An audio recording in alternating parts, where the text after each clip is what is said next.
a double-edged sword. As much as it is a platform or like a space where you can express yourself, it's also parang ang hirap din i-express yung sarili mo because of judgment. But right now kasi with everything that's been going on, people are so harsh on social media. And nakakalungkot, honestly, to see people fighting about just whatever, you know. Pero, yun lang, parang I tread lightly on social media as much as, you know, I do share bits of my life din naman on social media, and it is part of work. And I still love interacting with fans naman and, you know, with friends as well. Medyo nakakatakot lang siya, especially because you can access anything.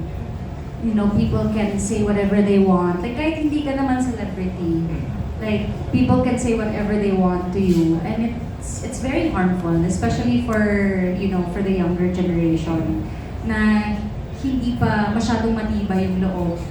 It's so easy to down someone. It's so easy to wish harm on someone.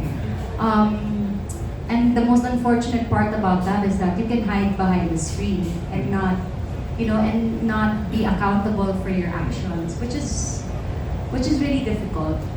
Yes. Social media is not the real world. What I have been, what I guess yung mga stories lang din that I would hear from, you know, from friends that have kids, is parang the younger generation, parang a lot of them are too focused on their image on social media, na it's detrimental to the, parang yung sa real life nila. And the thing is, like, because of what I said earlier, na parang free for all ang social media, it's so easy to affect someone.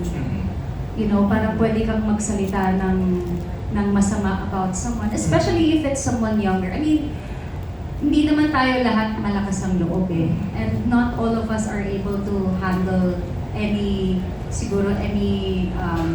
yung bad comments or harm on social media.